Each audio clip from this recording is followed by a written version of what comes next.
اللہ تعالیٰ خالق ہے اور باقی سب مخلوق ہے. ساری مخلوق کو اللہ نے بنایا ہے اور مخلوق جیسے وجود میں آنے کے لیے اللہ کی محتاج ہے، ایسے ہی استعمال ہونے میں بھی اللہ کی محتاج ہے. سب اللہ کی محتاج ہے اور اللہ تعالیٰ اپنے کرنے میں اپنی کسی مخلوق سے بھی کبھی بھی کسی وقت کی کوئی احتیاج نہیں رکھتے. اللہ صمد ہے، بے نیاز ہے اور اللہ کی بے نیازی کی کوئی حد اور کوئی انتہا نہیں ہے. اس دنیا کو اللہ نے حالات کی جگہ بنایا ہے. کبھی خوشگوار حالات آتے ہیں، راحت بخش حالات آتے ہیں اور کبھی پریشانی والے اور مشکل والے حالات آتے ہیں. حضور صلی اللہ علیہ وسلم فرماتے ہیں، جس کا مفہوم ہے ایمان والے کا حال بھی عجیب ہے. خوشحالی آتی ہے، راحت ملتی ہے، یہ اللہ کا شکر ادا کرتا ہے. پریشانی آتی ہے، ناگواری آتی ہے، یہ صبر کرتا ہے. اور حضور صلی اللہ علیہ وسلم فرماتے ہیں دونوں میں خیر ہے، دونوں میں خیر ہے. ہمیں کہا گیا ہے اللہ سے عافیت مانگو، آسانی مانگو، خیریت مانگو، سہولت مانگو، سلامتی مانگو. ہمیں کہا گیا ہے اللہ سے عافیت مانگو. لیکن والقدر خیرہ وشرہ من اللہ تعالی، خیر بھی شر بھی اللہ کی طرف سے ہے. ہم راضی رضا بالقضاء ہیں، جو اللہ نے مقدر میں لکھا ہے. آدمی پر کوئی پریشانی آتی ہے، حالات آتے ہیں، نگاہ مخلوق کی طرف جاتی ہے، شاید اس کی طرف سے، شاید اس کی طرف سے، شاید اس وجہ سے، اس وجہ سے. حضور صلی اللہ علیہ وسلم نے عبداللہ ابن عباس رضی اللہ تعالیٰ عنہ سے فرمایا سارے جمع ہو جائیں، نفع پہنچانا چاہیں نہیں پہنچا سکتے مگر وہ جو اللہ نے مقدر میں لکھا ہے. اور سارے جمع ہو جائیں، نقصان پہنچانا چاہیں نہیں پہنچا سکتے مگر وہ جو اللہ نے مقدر میں لکھا ہے. تقدیر کا قلم ہر اس چیز کو لکھ چکا ہے جو ہونا ہے. پھر قلم اٹھا لیے گئے، صحیفے خشک ہو گئے، جو ہونا ہے سو ہو کر رہے گا. حالات آتے ہیں، کس پر نہیں آئے؟ سب سے زیادہ حالات انبیاء علیہ السلام پر آئے ہیں، سب سے زیادہ حالات. اور جو ان کے قریب ہوگا، جو ان کے قریب ہوگا، جو ان کے قریب ہوگا، ان پر بھی حالات آئیں گے. ایک صحابی نے عرض کیا، اے اللہ کے رسول، مجھے آپ سے بڑی محبت ہے. حضور صلی اللہ علیہ وسلم نے فرمایا، جس کا مفہوم ہے سوچ لو. کہ میں نے سوچ لیا، مجھے آپ سے بڑی محبت ہے. اس پر فرمایا کہ فقر اور فاقے کے لیے تیار ہو جاؤ. آدم علیہ السلام بے چینی، اضطراری، اللہ کے سامنے اتنا روئے کہ علماء حضرات فرماتے ہیں آدم علیہ السلام کے رونے کے آنسوں کو جمع کیا جائے اور ان کی اولاد کے رونے کے آنسو کو جمع کیا جائے تو آدم علیہ السلام کے آنسو زیادہ نہیں ہوں گے، لیکن اللہ نے ان کو افقا کیا، وہ اللہ سے مانگا انہوں نے ربنا ظلمنا انفسنا وَإِن لَّمْ تَغْفِرْ لَنَا وَتَرْحَمْنَا لَنَكُونَنَّ مِنَ الْخَاسِرِينَ۔ اللہ نے ان کے اضطراب کو، ان کی بے چینی کو، ان کی پریشانی کو دور فرما دیا۔ ابراہیم علیہ السلام کو آگ میں ڈالا جانے لگا، فرشتے بھی آئے، جبرائیل علیہ السلام تشریف لائے، آپ چاہیں اس آگ کو بجھا دیا جائے، ہوا کے فرشتے کے ذریعے سے، پانی کے فرشتے کے ذریعے سے۔ ابراہیم علیہ السلام نے پوچھا کیا اللہ کا کوئی حکم آیا ہے؟ کہ نہیں، ہم تو اللہ سے اجازت لے کر آئے ہیں آگ کے لیے۔ اس پر ابراہیم علیہ السلام نے فرمایا اللہ میرے لیے کافی ہے، حسبنا اللہ ونعم الوکیل۔ یونس علیہ السلام مچھلی کے پیٹ میں ہیں، رات کی گہرائی، اندھیرا،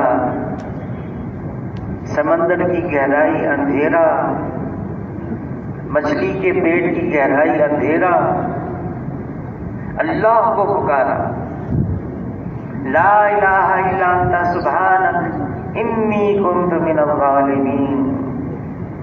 اللہ نے یونس علیہ السلام کو صحیح سالم مچھلی کے پیٹ سے نکال دیا۔ حالات آتے ہیں، رجوع الی اللہ کے لیے آتے ہیں، اللہ کی طرف متوجہ ہونے کے لیے آتے ہیں، دعائیں مانگنے کے لیے آتے ہیں، استغفار کرنے کے لیے آتے ہیں، تاکہ ہم اللہ سے مانگیں اور اللہ کی طرف متوجہ ہو جائیں۔ جو اللہ کی طرف متوجہ ہو جاتا ہے، اللہ کے علاوہ کوئی نہیں ہے جو ہماری پریشانی کو دور کرے، وہی ہمارا کارساز ہے، وہی ہمارا حاجت روا ہے، وہی ہمارا مشکل کشا ہے، وہی ہمارا پالنہار ہے۔ حالات آتے ہیں اللہ کی طرف متوجہ ہونے کے لیے۔ عیسیٰ علیہ السلام کمرے میں بند ہیں، سولی پر چڑھانا ہے، دشمن تیار ہے۔ عیسیٰ علیہ السلام اللہ کی طرف متوجہ ہوئے، اللہ نے اس بند کمرے کے اندر آسمانوں پر ان کو عافیت، خیریت، سہولت کے ساتھ اٹھا دیا۔ حضور صلی اللہ علیہ وسلم اپنے ساتھیوں سائے کی جگہ تلاش کر کے ڈھیر گئے۔ حضور صلی اللہ علیہ وسلم نے اپنی تلوار اتاری، درخت کی ٹہنی سے باندھ دی، آرام کر رہے ہیں۔ دشمن آ گیا، حضور کی تلوار اتاری، جناب رسول اللہ صلی اللہ علیہ وسلم کو نیند سے بیدار کیا اور کہنے لگا اے محمد صلی اللہ علیہ وسلم، آپ کو مجھ سے کون بچائے گا؟ حضور صلی اللہ علیہ وسلم نیند سے بیدار ہوئے، دیکھا دشمن سامنے کھڑا ہے اور حضور کی ہی تلوار ہاتھ میں لے کر کہہ رہا ہے کون بچائے گا؟ حضور صلی اللہ علیہ وسلم نے صرف اتنا فرمایا اللہ، اور حضور صلی اللہ علیہ وسلم کا کہنا تھا ایسی کبھی اس پر آئی، اس کے ہاتھ سے تلوار گری اور حضور کی اپنی تلوار تھی۔ حضور صلی اللہ علیہ وسلم نے اپنی تلوار اٹھائی اور فرمایا یہ بتاؤ اب تم کو مجھ سے کون بچائے گا؟ کہنے لگا آپ کریم ہیں اور ابن کریم ہیں اور ابن کریم ہے، اور حضور صلی اللہ علیہ وسلم نے اس کو چھوڑ دیا۔ عائشہ رضی اللہ تعالی عنہ نے عرض کیا، اے اللہ کے رسول، آپ پر اتنے حالات آئے، میں سمجھتی ہوں آپ کی زندگی کا سب سے مشکل وقت وہ تھا جب آپ غزوہ احد سے واپس لوٹ کر آ رہے تھے، آپ کے 70 صحابہ شہید ہوئے، آپ کا چہیتا چچا حمزہ رضی اللہ تعالی عنہ شہید ہوئے، آپ کے صحابہ زخمی ہوئے، آپ خود زخمی ہو گئے، آپ کا دندان مبارک شہید، آپ کا چہرہ مبارک خون سے لہو، اور آپ جب مدینہ منورہ میں داخل ہوئے تقریباً ہر گھر سے رونے کی آواز آ رہی تھی۔ میں سمجھتی ہوں آپ کی زندگی کا سب سے مشکل وقت یہ تھا۔ حضور صلی اللہ علیہ وسلم فرمانے لگے، نہیں عائشہ، اس سے بھی مشکل وقت آیا ہے۔ تو عائشہ رضی اللہ تعالیٰ عنہ حیران ہو گئی، اے اللہ کے رسول، اس سے زیادہ مشکل وقت کب آیا آپ پر؟ فرمانے لگے، اس کا مفہوم ہے جب عامۃ الحزن، وہ غم کا سال تھا جو میرے لیے ڈھال بنے ہوئے تھے، میرے چچا ابو طالب انتقال ہو گیا، جو میرے گھر کے اندر ایک بہت بڑا سہارا تھی، خدیجہ رضی اللہ تعالی عنہا، ان کا بھی انتقال ہو گیا۔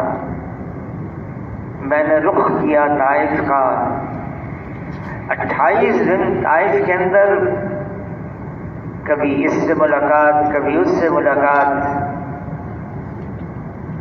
سرداروں سے ملاقات کی، عام لوگوں سے ملاقات کی، اور کسی نے میری بات نہیں مانی، میری بات کیا مانتے، سنی بھی نہیں۔ پھر شریر بچوں کو میرے پیچھے لگا دیا اور مجھے وہ پتھر مارتے رہے، ان سے بچاؤ کے لیے میں بھاگتا رہا، بڑی مشکل سے پھر مجھے ان سے اطمینان ملا۔ اے عائشہ، میری زندگی کا سب سے مشکل وقت یہ تھا، لیکن آخر میں حضور صلی اللہ علیہ وسلم جب ان شریروں سے نجات ملی، دعا مانگی، اے اللہ، میں شکایت کرتا ہوں اپنی، میں ان کو صحیح انداز سے بات سمجھا نہیں سکا۔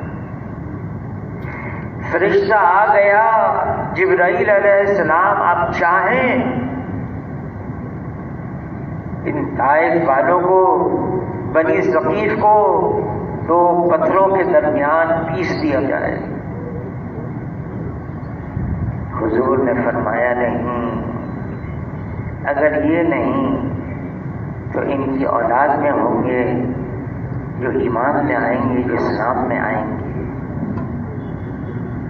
حالات آتے ہیں، طرح طرح کے حالات آتے ہیں، مشکل حالات آتے ہیں، ہمیں بتایا گیا ہے کیا کرنا ہے، اللہ کی طرف متوجہ ہو جانا ہے، اللہ سے مانگنا ہے، استغفار کرنی ہے، استغفار۔ حضور صلی اللہ علیہ وسلم فرماتے ہیں، جو استغفار کو لازم قرار دیتا ہے، اللہ تعالیٰ ہر ضیق سے، ہر تنگی سے، ہر غم سے راہیں نکالتے ہیں، اور ایسی جگہ سے روزی عطا فرماتے ہیں جہاں سے وہم و گمان بھی نہیں ہوتا۔ علی رضی اللہ تعالیٰ عنہ فرماتے ہیں، نہیں نازل ہوتی کوئی بلا مگر بسبب گناہ کے، اور نہیں ٹلتی کوئی بلا مگر بسبب توبہ کے۔ جو استغفار کرتا رہتا ہے اللہ سے معافی مانگتا رہتا ہے، استغفار کیوں کریں؟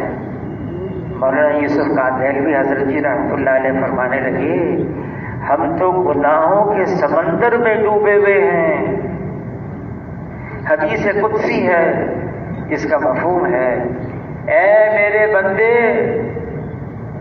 تو دن میں بھی گناہ کرتا ہے، تو رات کو بھی گناہ کرتا ہے، اور میں تیرے گناہوں کو معاف کرتا ہوں، مجھ سے معافی مانگ، میں تیرے گناہوں کو معاف کر دوں گا۔ یہ جتنا فساد ہے، اللہ تعالیٰ کلام پاک میں فرماتے ہیں، ظہر الفساد فی البر والبحر بما کسبت ایدی الناس۔ یہ جتنا فساد خشکی اور دری میں ہے، اللہ فرماتے ہیں انسانوں، یہ سب تمہارے اپنے ہاتھوں کی کمائی ہے۔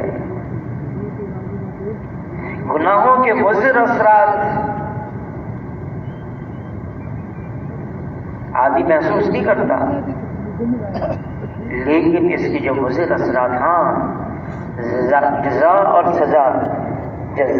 سزا، اس کی اصل جگہ تو آخرت ہے، وہاں پر اس کا بدلہ ملے گا، لیکن دنیا میں بھی اس کے اثرات آتے ہیں۔ اللہ نے کلام پاک میں پچھلی قوموں کے واقعات ہمیں بتا دیے۔ ساری قوم ختم ہو گئی، قوم عاد اللہ کی نافرمانی کی، ایسی تیز ہوا، سرکش ہوا اللہ نے بھیجی کہ پوری قوم، اس کا ایک ایک فرد اللہ نے اس ہوا کے ذریعے سے پٹخ کر ان کے بھیجے باہر نکال دیے۔ وہ ایسے پڑے ہوئے تھے زمین پر جیسے لمبے پناور درخت پڑے ہوتے ہیں۔ پھر قوم سمود ایسی فرشتے کی چیخ آئی، اور انہوں نے کہا ہم تو پہاڑوں کے اندر، پہاڑوں کو تراش کر مکان بنائے، ابھی بھی نشانیاں ہیں، ہم تک کون پہنچے گا؟ چیخ آئی، اور اندر اپنے مکانوں کے اندر ان کی روح قبض ہو گئی اور مر گئے۔ قوم لوط، جبرائیل علیہ السلام نے اپنے 600 پروں میں سے ایک پر کے ایک کونے پر پوری بستی کو اٹھایا، اوپر لے گئے اور وہاں سے پٹخ دیا۔ یہ تو حضور صلی اللہ علیہ وسلم کی دعا ہے۔ خباب رضی اللہ تعالیٰ فرماتے ہیں، مدینہ منورہ میں وہ جگہ ہے، اور وہاں ایک مسجد بنی ہے، مسجد اجابہ۔ تو صحابی فرماتے ہیں کہ حضور صلی اللہ علیہ وسلم نے اس جگہ بہت لمبی نماز پڑھی، اور پھر فرمایا یہ ڈر اور خوف کی نماز تھی۔ اس نماز کے بعد میں نے 3 دعائیں مانگی، 2 قبول ہو گئی، ایک کو انکار کر دیا۔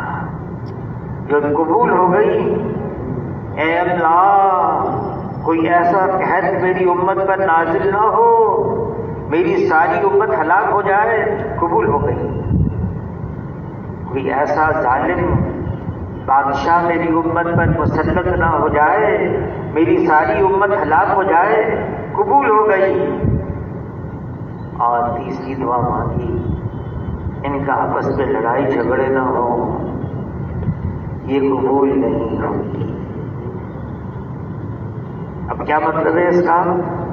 اس کا مطلب یہ ہے احتیاط سے چلتے رہیں، احتیاط سے چلتے رہیں، آپس کی لڑائی جھگڑے نہ ہوں۔ اللہ تعالیٰ کلام پاک میں فرماتے ہیں لڑنا نہیں، جھگڑنا نہیں، ورنہ کب ہمت ہو جاؤ گے تمہاری ہوا اکھڑ جائے گی۔ ہماری قوت اور طاقت کو اللہ نے جو اسباب بنائے ہیں وہ اکٹھا رہنے میں بنائے ہیں، مل کر رہنے میں بنائے ہیں۔ تو اللہ کی طرف سے حالات آتے ہیں، مشکل حالات بھی آتے ہیں، اچھے حالات بھی آتے ہیں، ہر حال میں ہمیں اللہ کی طرف توجہ ہونا ہے اور اللہ سے مانگنا ہے۔ جو اللہ سے مانگتا ہے اللہ اس کے مانگنے پر اس کو عطا بھی فرماتے ہیں۔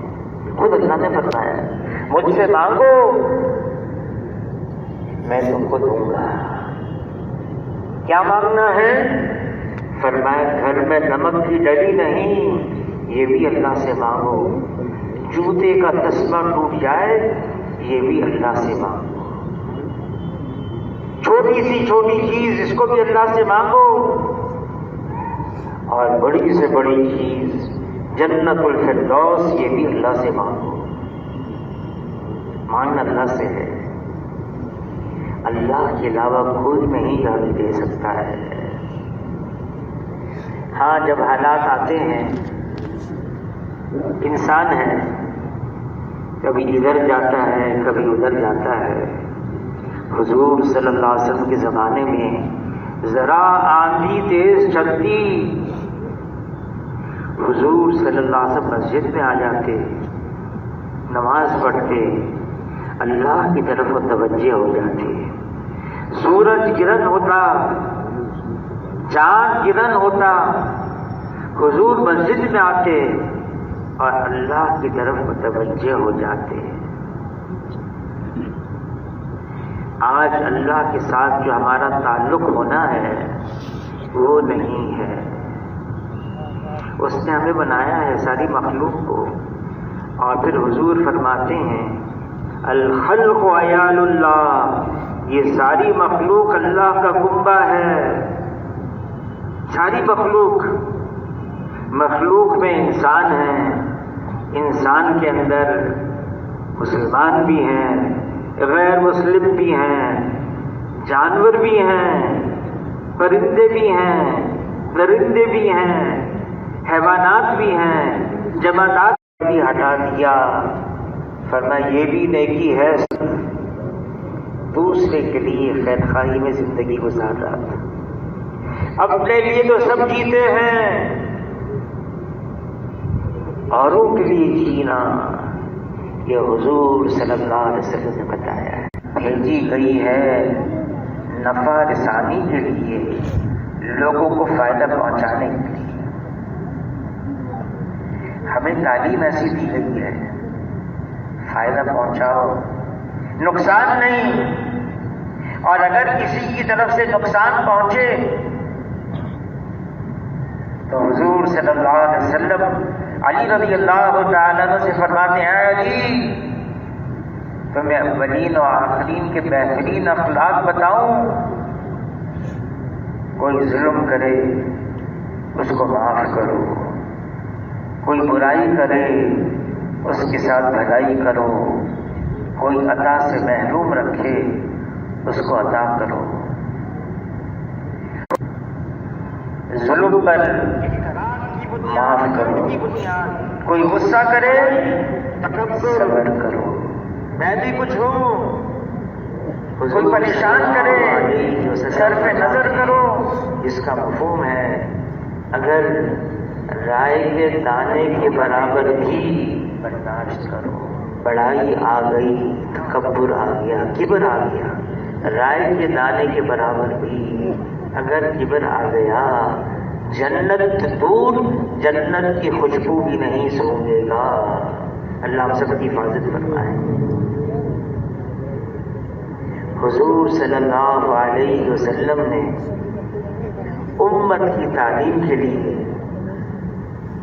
ایک دعا مانگی، دعاؤں میں دعا ہے اللہم اجعلنی فی عینی صغیرا وفی اعین الناس کبیرا، اے اللہ مجھے اپنی نگاہ میں چھوٹا بنا دے، بے شک اوروں کی نگاہ میں اونچا، چھوٹا بن کر چلنا۔ جتنی اللہ کی معرفت کھلتی چلی جائے گی آدمی یہ محسوس کرے گا وہ تو اللہ ہے جس نے مجھے مٹی سے بنایا ہے، اور پھر آخر میں مٹی میں ہی ملا دے گا۔ میری کیا حیثیت ہے؟ میں کچھ بھی نہیں.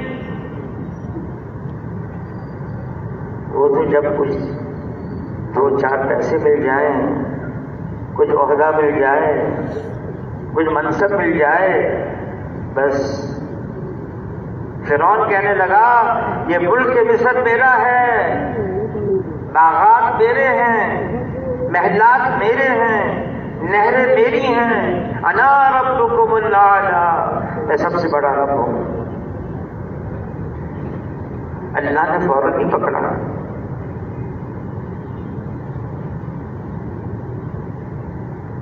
موسیٰ علیہ السلام ہارون علیہ السلام کو بھیجا، سمجھاتے رہے، مان کے نہ دیا. آخر پانی میں ڈبکیاں لگوائیں، ہوش ٹھکانے آ گئے. پھر کہنے لگا ہاں اب میں ایمان لے آیا موسیٰ اور ہارون کے رب پر. لیکن اب کیا فائدہ، پانی تو سر کے اوپر سے گزر چکا.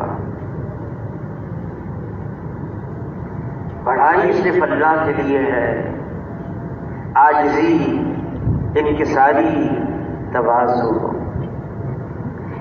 اور جب آدمی کے اندر یہ چیزیں گم ہو جاتی ہیں، ضائع ہو جاتی ہیں. اللہ نے انسان کے اندر رکھا ہے عاجزی، انکساری، تواضع انسان کے ہر انسان میں، لیکن جب دنیا کی طرف جانے لگتا ہے، حضور صلی اللہ علیہ وسلم فرماتے ہیں، اس کا مفہوم ہے 2 خصلتیں ایسی ہیں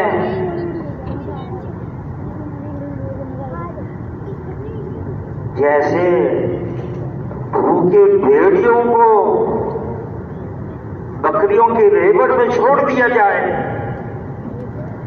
ایک تو بھیڑیوں ہوں اور بھوکے ہوں اور 2 ہوں اور ان کو بکریوں کے ریوڑ میں چھوڑ دیا جائے. حضور فرماتے ہیں وہ اتنا نقصان نہیں پہنچاتے جتنا 2 خصلتیں انسان کے دین کو نقصان پہنچاتی ہیں. ایک حب جاہ ہے اور ایک حب مال ہے. جاہ کی محبت، معاشرے میں میری کوئی حیثیت ہو جائے، میری سنی جائے، میری مانی جائے. حب مال، مالدار بن جاؤں. حضور نے کیا عجیب مثال دی بھیڑیوں کی.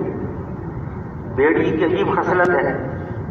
شیر جنگل کا بادشاہ، شیر کو اگر بھوک ہوتی ہے نا تو شکار کرتا ہے، پیٹ بھر جاتا ہے، کوئی سائے کی جگہ تلاش کرتا ہے، پھر آرام کرتا ہے، اس میں سوتا رہتا ہے، پیٹ بھر گیا اس کا.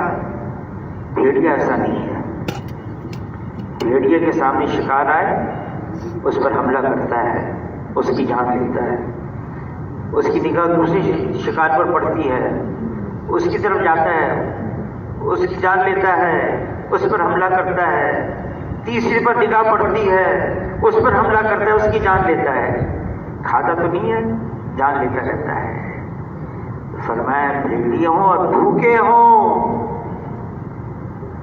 اور بکریوں کے ریوڑ میں کوئی روک ٹوک نہیں. حب مال. حضور صلی اللہ علیہ وسلم فرماتے ہیں یہ دنیا کا مال، اس سے بچو، یہ ہاروت اور ماروت سے زیادہ جادو کرنے والی ہے. دنیا کو سردار نہ بناؤ، یہ تمہیں اپنا غلام بنا دے گی. فرمایا دنیا اس کا مال ہے جس کا آخرت میں کوئی مال نہیں. دنیا اس کا گھر ہے جس کا آخرت میں کوئی گھر نہیں. اور دنیا کے لیے وہ جمع کرے جس میں ذرا بھی عقل نہیں. حضور صلی اللہ علیہ وسلم سید ولد آدم ہیں. آدم علیہ السلام کی اولاد میں سب سے افضل ہے. سید الاولین ہیں، سید الآخرین ہیں. شیخ سعدی فرماتے ہیں لا يمكن الثنا کما کان حقہ بعد از خدا بزرگ ہوئی قصہ مختصر. اللہ کے بعد رتبہ ہے حضور صلی اللہ علیہ وسلم کا ہے، لیکن حضور صلی اللہ علیہ وسلم کیا مانگ رہے ہیں اللہ سے؟ اے اللہ مجھے زندہ رکھ مسکینوں کے ساتھ، میری موت ہو مسکینوں کے ساتھ، محشر میں حشر ہو مسکینوں کے ساتھ۔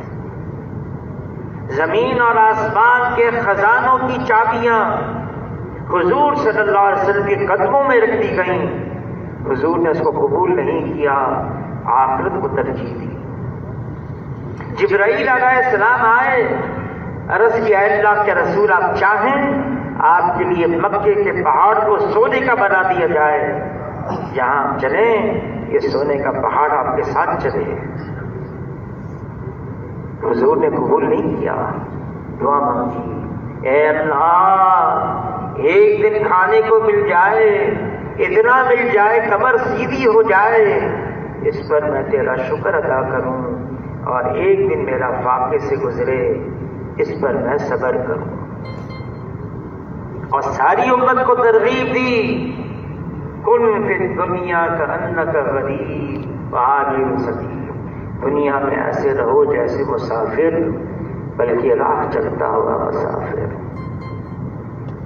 حضور صلی اللہ علیہ وسلم اگر چاہتے تو جبرائیل علیہ السلام آئے تھے، عرض کیا اللہ کے رسول آپ چاہیں آپ کو ملک النبیہ بنا دیا جائے، نبوت کے ساتھ بادشاہت دی جائے دنیاوی۔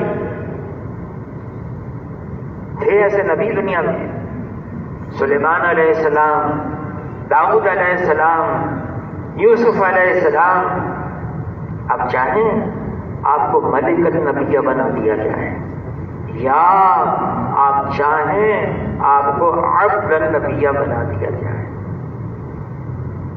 حضور صلی اللہ علیہ وسلم نے عبد النبیہ کو پسند کیا۔ عبد النبیہ کیا ہے؟ نبوت کے ساتھ بندگی، اس کو پسند فرمایا۔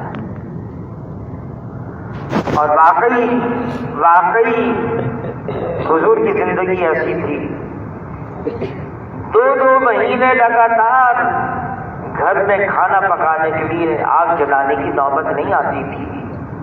فاقے 9 گھروں میں سے کسی گھر میں کھانے کو نہیں ہوتا تھا۔ اور کب تک یہ رہا؟ جب دنیا سے پردہ فرمانے کا وقت آ گیا، گھر میں فاقہ تھا۔ عائشہ رضی اللہ تعالیٰ عنہا فرماتی ہیں، رات کا اندھیرا چھا گیا، دل میں ایک بھوک سی اٹھی، میں حضور کا چہرہ انور دیکھوں، لیکن گھر میں چراغ جلانے کے لیے تیل نہیں تھا۔ میں پڑوسن کے یہاں گئی، ادھار تیل لے کر آئی، اس ادھار تیل سے میں نے اپنے گھر کا چراغ جلایا، روشنی ہوئی، حضور کا چہرہ انور دیکھا۔ تو کسی نے کہا اس رات ہمارے گھر میں تمہارے گھر کے چراغ کو جلانے کے لیے تیل ہی نہیں تھا۔ فرمانے لگی اگر ہوتا تو میں بھوک کی وجہ سے پہلے اس کو پی جاتی۔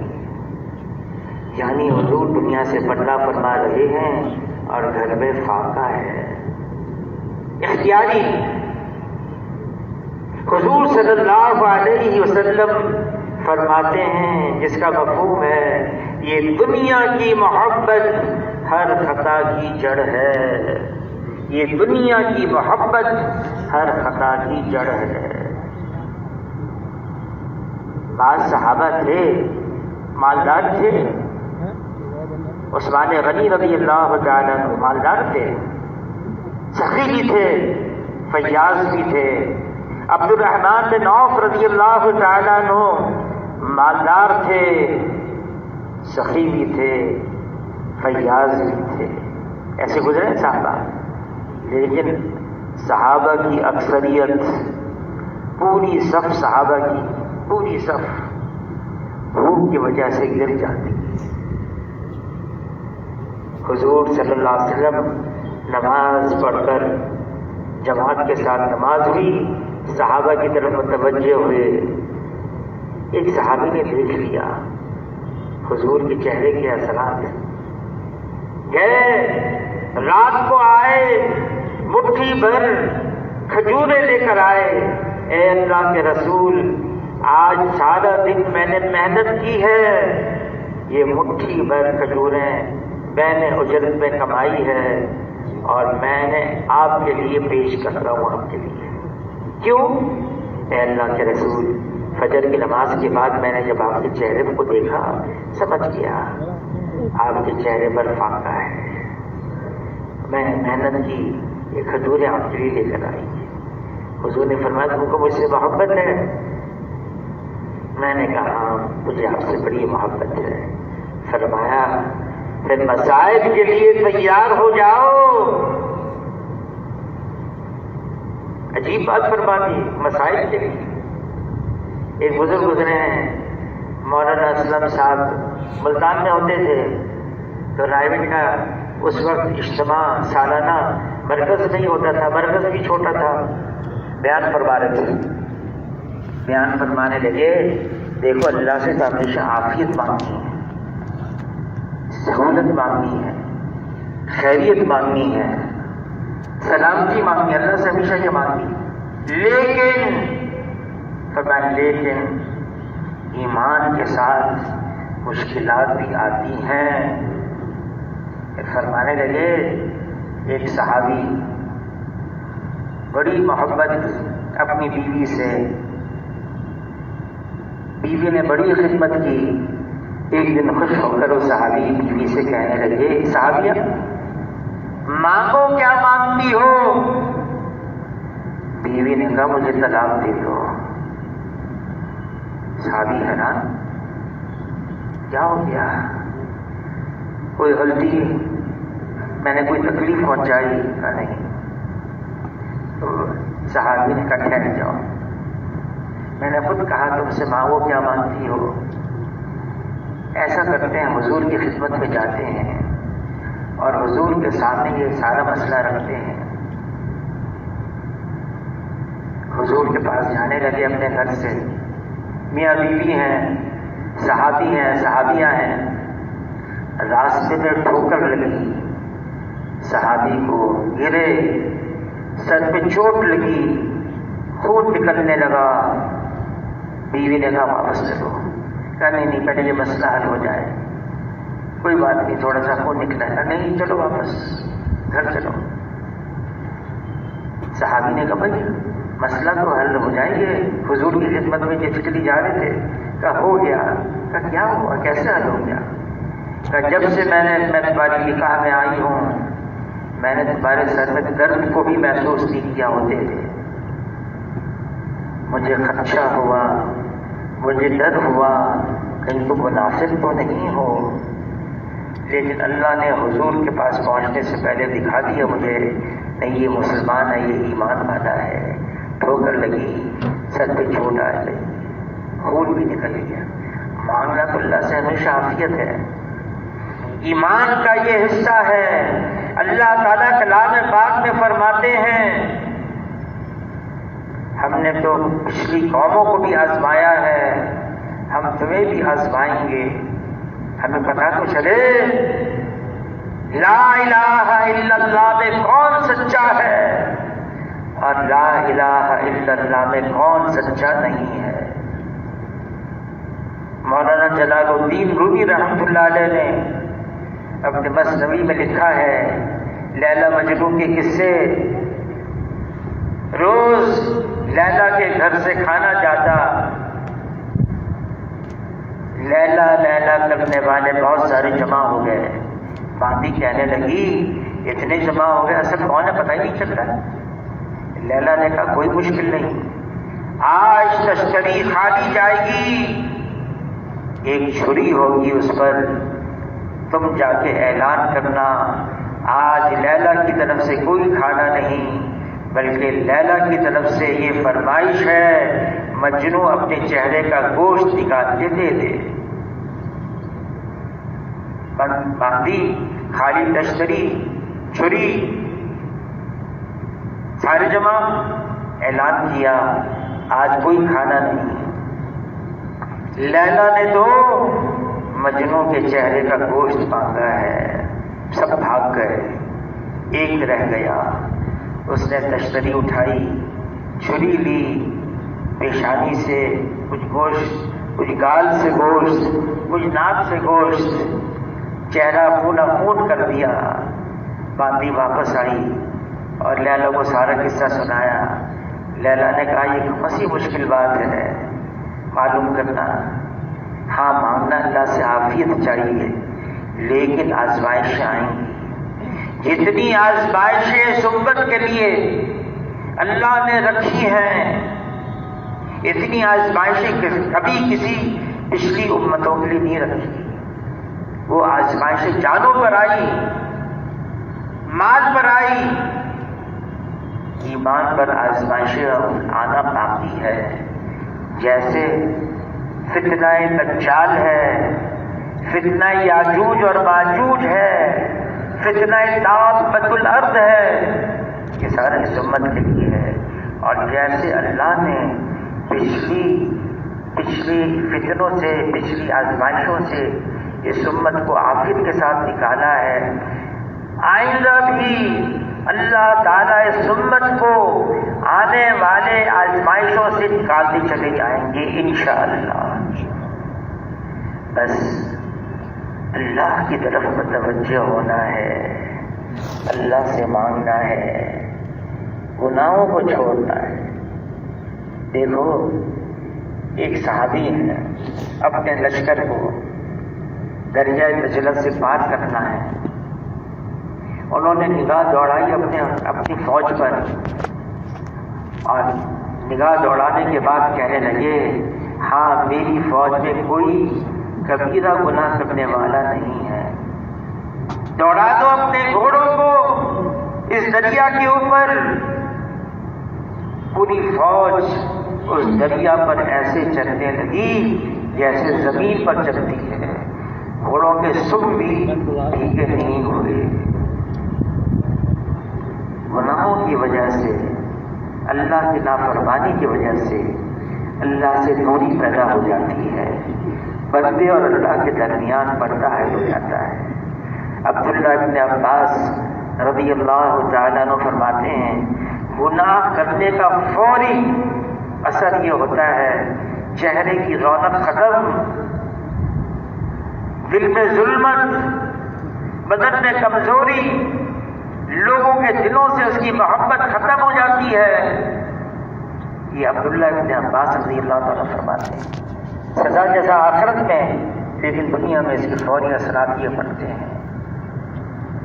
امام شافعی رحمۃ اللہ علیہ نے اپنے استاد بکی سے شکایت کی، شکوت الی وکیع سوء حفظی، میرا حافظہ کمزور ہو گیا ہے۔ کیا جواب دیا؟ فاوصانی الی ترک المعاصی، گناہ کرنا چھوڑ دو، کہ علم یہ اللہ کے نور میں سے ہے، اور اللہ کا نور کسی کو نگار کو نہیں ملتا ہے۔ آدمی گناہ کرے اور کام ہی چلتا رہے، ایسا نہیں ہے۔ ہمارے بھائی امین صاحب رحمۃ اللہ علیہ فرماتے تھے کچھ خود کی کچھ خدا کی۔ وہ تو اللہ تعالیٰ ہم سے فرماتے ہیں اے ایمان والو پورے کے پورے اسلام میں داخل ہو جاؤ، آدھا تیسر آدھا بٹیر نہیں چلے گا، پورے کے پورے اسلام میں داخل ہو جاؤ، سر کے بالوں سے لے کر پاؤں کے ناخن تک مکمل طور سے اللہ کی مدد آ جائے گی۔ بدر کے اندر اللہ نے امت کو یہی پیغام دیا، تم اللہ کے ہو پھر اللہ بھی تمہارے ہیں۔ وہ بڑا قدردان ہے، اللہ تعالیٰ بڑے قدردان ہیں، جو صرف اللہ کا نام لیتا ہے کبھی محروم نہیں رہتا، کبھی محروم نہیں رہتا۔ کوئی اللہ کا نام لیتا ہے مجمع میں، اللہ فرشتوں کے مجمع میں اس کا نام لیتے ہیں، کوئی چپ کے اللہ کا نام لیتا ہے، پھر اللہ بھی چپ کے اس کا نام لیتے ہیں۔ جو اللہ کا ہے پھر اللہ اس کے، اور اللہ تعالیٰ خالق کائنات ہیں، اللہ تعالی ساری کائنات کے مالک ہیں، رازق ہیں. ایک پتا بھی اللہ کے حکم کے بغیر ہل نہیں سکتا ہے.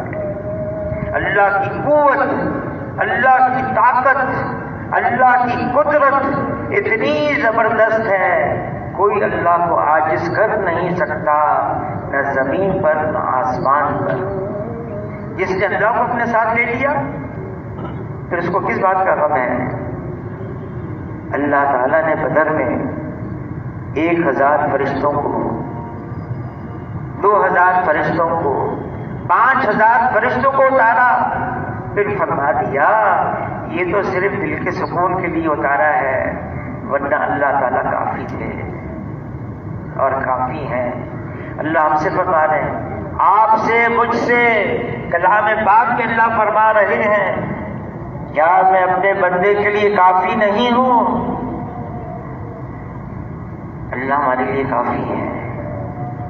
کوئی اللہ کا مقابل بن نہیں سکتا، کوئی اللہ کا مقابلہ کر نہیں سکتا. مخلوق ظاہری شکل میں کتنی طاقتور نظر آئے، مخلوق ظاہری شکل میں کتنی زور آور نظر آئے، مخلوق ظاہری شکل میں کتنی قدآور نظر آئے، مخلوق ظاہری شکل میں کتنی فوجدار نظر آئے، اللہ کے سامنے اس کی کوئی حیثیت نہیں ہے. جو مخلوق چاہے گی وہ نہیں ہوگا، جو اللہ چاہیں گے وہ ہوگا. مخلوق کا چاہنا یہ محض چاہنا ہے، اور اللہ کا چاہنا ہو جانا ہے، اور اللہ کی چاہت اچھی فرما ہے. اللہ کو ساتھ لینا ہے، حالانکہ اللہ کو اپنی کسی مخلوق کی کبھی حاجت نہیں ہوئی، ہوگی بھی نہیں، نہ ضرورت ہے. لیکن اللہ کو اپنی مخلوق سے لگاؤ ہے، تعلق ہے. پھر مسلمان، اللہ نے تو خود اعلان کیا اگر تم ایمان والے ہو تو بھی غالب رہو گے. ایمان وہ ایمان جو مطلوب ہے، میں ہوں اور اللہ ہو، اور درمیان میں کچھ اور نہ ہو. مال بھی، نقشے بھی، چیزیں بھی، سامان بھی، میں اور اللہ ہوں اور درمیان میں کچھ نہ ہو. مال سے زندگی نہیں بنتی، زندگی اس کی بنتی ہے جس کی اللہ بناتے ہیں. نقشے چیزوں سے کام نہیں بنتا، کام اس کا بنتا ہے جس کی اللہ بناتے ہیں. عہدے منصب سے، ڈگری سے عزت نہیں ملتی، عزت اس کو ملتی ہے جس کو اللہ دیتے ہیں. اللہ دینے پر آئے کوئی روک نہیں سکتا، اور اگر اللہ ہی روک دے پھر کوئی نہیں ہے جو دے سکتا ہے. اس اللہ کو ساتھ دینے کے لیے جس اللہ نے ہم سے کہہ دیا دیکھو بچو اس سے، یہ اللہ کی نافرمانی ہے، یہ گناہ ہے، اس سے ہمیں بچنا ہے. اس کا طریقہ بھی بتا دیا. ماحول میں ایسے رہو. شیخ سعدی رحمۃ اللہ علیہ فرماتے ہیں مٹی سے گلاب کے پھول کی خوشبو آنے لگی. مٹی سے پوچھا یہ گلاب کے پھول کی خوشبو تمہارے اندر کہاں سے آئی؟ تو مٹی کہنے لگی ایک گلاب کا پھول میرے اوپر ٹوٹ کر گر گیا، کچھ دن میرے اوپر رہا، پھر مرجھا گیا، ختم ہو گیا، وہ خوشبو میرے اندر بس گئی. جس ماحول میں رہے گا آدمی، جن کے ساتھ اٹھنا بیٹھنا ہوگا، اس کے اثرات اس پر آ جائیں گے. تبلیغ کے اندر کیا ہے؟ ماحول ہے. ماحول میں رہو. اگر عطار کے پاس بیٹھیں گے نہیں خریدیں گے، خوشبو تو آئے گی. لوہار کے پاس بیٹھیں گے، اگر کچھ خریدا نہیں ہو سکتا ہے چنگاری اڑ کر اور کپڑوں کو لگ جائے. حضور صلی اللہ علیہ وسلم فرمانے اس کا مفہوم ہے انسان اپنے دوست کے دین پر ہوتا ہے. جیسے دوست ہوں گے جن کے ساتھ اٹھنا بیٹھنا ہوگا. اس لیے اللہ فرماتے ہیں اے ایمان والو سچوں کے ساتھ رہو، ماحول اپنا بناؤ، وہ دینداری کا ماحول بناؤ. تبلیغ کے اندر آدمی جاتا ہے 40 دن کے لیے 4 مہینے کے لیے ماحول میں رہتا، مسجد کے ماحول میں، ساتھی بھی وہی، دعوت، تعلیم، ذکر، عبادت، خدمت، اعمال ہو رہے ہیں. نماز پڑھی جا رہی ہے، نماز کی بھی عجیب اثرات ہیں. اللہ تعالیٰ کلام پاک میں فرماتے ہیں نماز بے حیائی سے، ناشائستہ حرکتوں سے، نافرمانی سے روکتی ہے نماز. عرض کیا اللہ کے رسول، ایک صحابی ہیں، ایک صاحب ہیں، وہ نماز بھی پڑھتے ہیں چوری بھی کرتے ہیں. فرمایا اس کی نماز اس کو قریب چوری سے روک دے گی. مولانا رومی جلال الدین رومی رحمۃ اللہ علیہ سے پوچھا آپ جو اتنی عبادت کرتے ہیں اس عبادت سے کیا ملتا ہے، آپ نے کیا پایا؟ تو مولانا جلال الدین رومی رحمۃ اللہ علیہ فرمانے لگے پایا کم ہے اور کھویا زیادہ ہے. حیران، کیا کھویا آپ نے؟